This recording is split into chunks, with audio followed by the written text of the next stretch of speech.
Takže čaute. Dneska tu máme také videjko, ktoré ma napadlo proste po tréningu v diete, že niečo natočím, možno to som to netočil. Takže niečo pre ľudí, ktorí možno sledujú môj fanpage a sledujú aj trochu YouTube channel. Takže možno pribudne nejaké to nové videjko a podľa toho, že točím, tak nejaké pribudne. Takže ja vám natočím v podstate moje potréningové jedlo v diete. Niečo vám k tomu poviem. Pretože medzi moje základné potréningové jedlá v diete patria sacharidy a bielkoviny. To nie je žiadna novinka, lenže ide o to, že sacharidy vlastne čerpám z viacerých zdrojov, to znamená, že potréningové jedlo nie je vždy totožné, ale dneska to bude ryža, konkrétne basmati. Basmati je podľa mňa z týchto druhov jednak asi najchutnejšia, jednak nevyhovuje, preferujeme najčastejšie. Keď je ryža, tak určite basmati. S tým, že dám si uvariť sáčok ryže.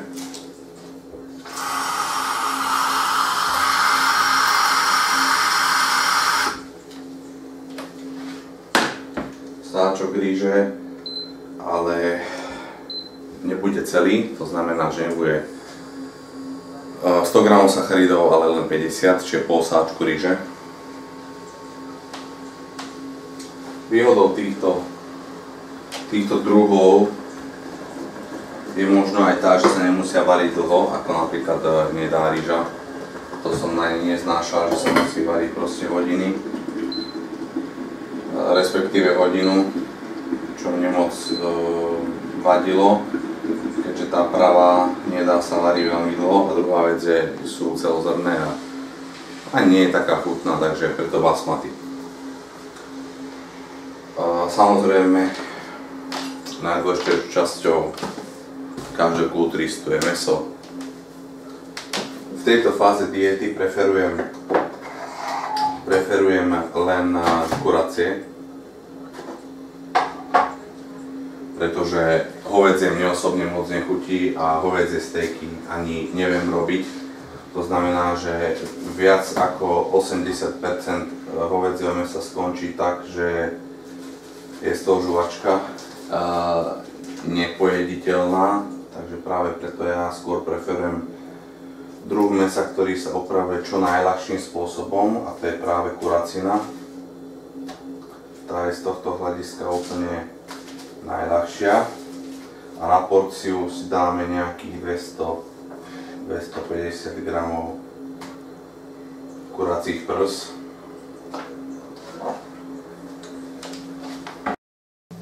Takže zvykala som jesť za iné druhy mäsa, ale čo sa týka úpravy,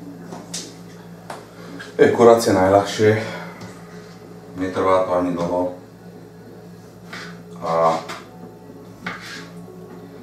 a čo sa týka chuti, si myslím, je to úplne v pohode, určite závisí od toho, že jak si to mäso viete spraviť, pretože moje začiatky prípravy mäsa boli asi také, že sa to spieklo. Samozrejme, veľa kulturistov, aspoň čo ja si mám možno všímať, si doteraz v podstate celú dietu robia prsia buď na vode, v hrnci, alebo klasicky na pare, čo ja by som nedokázal zjesť, pretože je to totálne bez chuti. Dobre, je to možno bez nejakých extra kalórií, ale tým, že si tam dáte 3 kvapky oleja na panvicu a upečiete si to ako stejky vlastne, len nie na grille, ale klasicky na panvici, tak tým akože extra nejakú porciu kalórií tomu tej potrevne nedodáte a tým pádom si myslím, že úplne pečenie na panvici je v prípade diet úplne v poriadku. Čo sa týka zeleniny, ja zeleninový vôbec nie som, čo je niekedy pre mňa dosť problém, pretože nadbytok bielkovín po istom období spôsobuje kyselinu a kyslé prostredie v žalúdku, takže sa potom musím buď dojedať nejakou zeleninou a asi to, už keď je to proste v takom štádiu, že tá kyselina je tam non-stop, alebo potom to rieši nejakými tabletkami. ale to nie je riešenie, pretože tabletky potlačajú len prirodzený proces, ktorý v tom žalúdku aj tak pretrváva, aj keď tá tabletka odnie. Takže určite aj zelenina je potrebná. Treba si zvoliť zeleninu, ktorá vám chutí. Niekomu chutí brokolica, niekomu chutia struky, niekto je sherry paradajky, uhorky a podobne, papriku, surovú zeleninu, nie je problém u niekoho robiť si šaláty. Ja osobne šaláty moc neľúbim, ani nepreferujem. Buď som vysadený celú dietu na fazulových strukoch, klasických zelených, alebo potom sherry paradajkách, alebo klasické uhorky ošúpané. Sherry paradajky, uhorka, veľmi krátka príprava, len si to umiete, ošúpete, alebo prípadne neošúpete, len nakrájate a môžete jesť.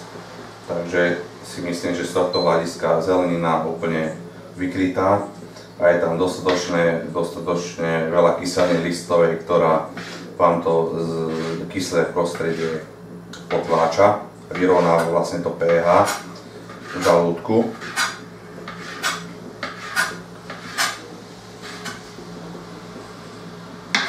Ako som spomínal na začiatku videa, toto nie je moje štandardné potréningové jedlo.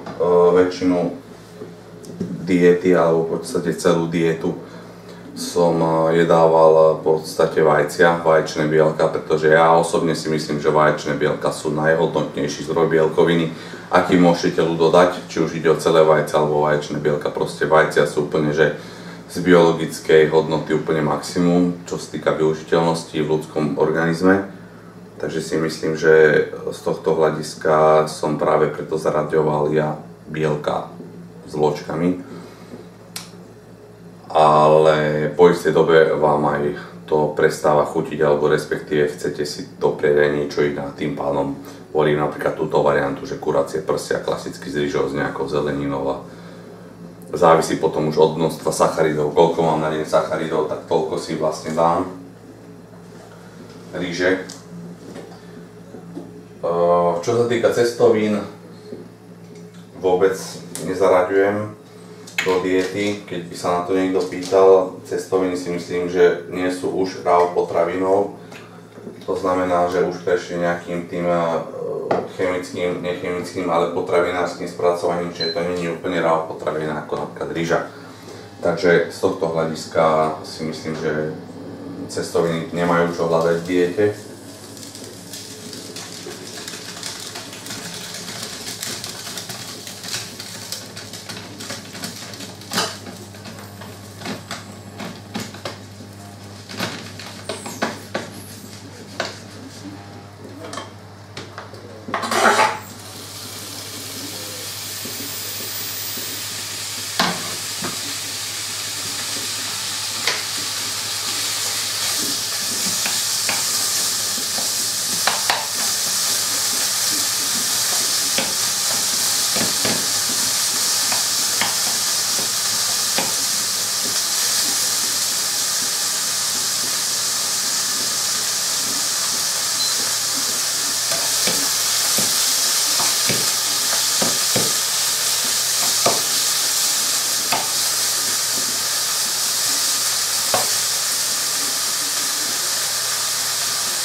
Čo sa týka zeleniny, zvykol som zaraďovať aj nejakú zeleninovú zmes, ako napríklad pomer, hrách, brokolica, fazula a podobne, viete, o ktorej zmesi hovorím. V podstate ju kúpite v každom obchodnom reťazci, ale samozrejme už do istej doby v diete alebo z hľadiska toho, jak vyzeráte, si môžete alebo nemôžete dovoliť takýto typ zeleniny. Takže práve preto už väčšinou v tých záverečných týždňoch, keď už potrebujem tú formu maximálne vyladiť, tak preferujem, ako som spomínal, sherry paradajky, klasickú uhorku a fazulové struky. Takže tak. Dobre, čo sa týka nejakých korenín alebo ochucovadiel, ktoré ja osobne používam v diete, tak určite k tomu patrí sojová omáčka. keď mám rýžu, tak samozrejme sa ju snažím ochutiť buď sojovou mačkou, prirodzene fermentovanou, to znamená používam tú najkvalitnejšiu, ako môžem kúpiť, tak to je podľa mňa od Kikkomanu, alebo ešte sú od takých sklenených fľaškách bez etikety, sú taktiež dobré. Samozrejme, vlastne ide o to, aby tá sojová mačka neobsahovala nejak zbytočne nejaký cukor a podobné záležitosti. Potom poslednú dobu si ja osobne veľmi ulietávam na pažitke, buď kupujem sušenú alebo čerstvú, ktorú dávam skoro všade. To proste musí byť pažitka, ja tú arómu ľúbim. Minule som videl jedno video Tomáš Tabačiara a určite vyskúšam ten grif s tým šafránom.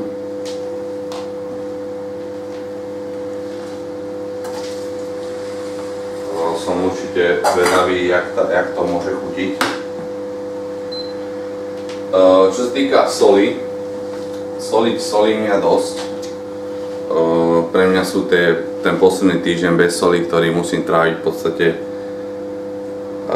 témer so žiadnou chuťou, čo sa týka jedla, tak je to pre mňa dosť rizikové obdobie. Ale keď tak používam ružovú sol, himalajskú, a potom v podstate asi nič. Potom ešte používam samozrejme kečup, ale nie tie klasické kečupy, používam samozrejme od spoločnosti Spark, ktorý vyrába kečup prirodzene sladený z rajčín a bez pridaného žiadneho cukru, takže podiel cukru, ktorý je uvádzaný v zložení, je samozrejme len z rajčín, takže v podstate je to isté, keď jete šedý paradajky. A si myslím potom to je asi všetko, čo sa týka týchto ochucovadiel.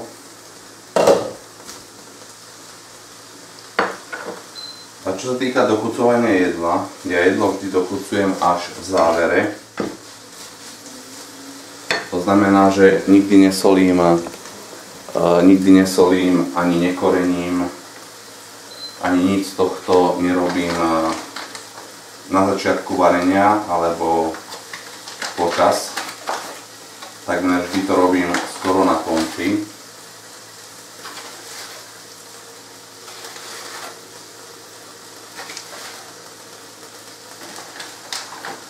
Presne kvôli tomu,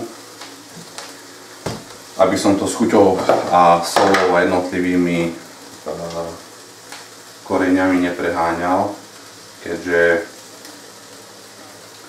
si všetko by ste si solili alebo korenili v priebehu varenia, tak veľa sa vám buď akože nie že vyparí, ale vlastne tým prirodzeným tým varením to korenie respektíve stratí nejakú účinnosť a moc v tom jedle necítite, tak práve preto si to ja robím takto.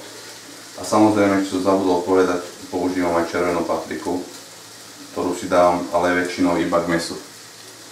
Pretože si myslím, že osobne k iným veciam sa moc červená paprika nehodí, možno niekomu sa hodí na vajcia, ale mne osobne vôbec nie. Dobre. Takže mäso by sme mali hotové. Rýžu máme hotovú tiež. Rýžu tiež solím až v podstate v závere, keď je uvarená. Nikdy nie počas toho. Lebo tiež to potom s tou solou preženiem.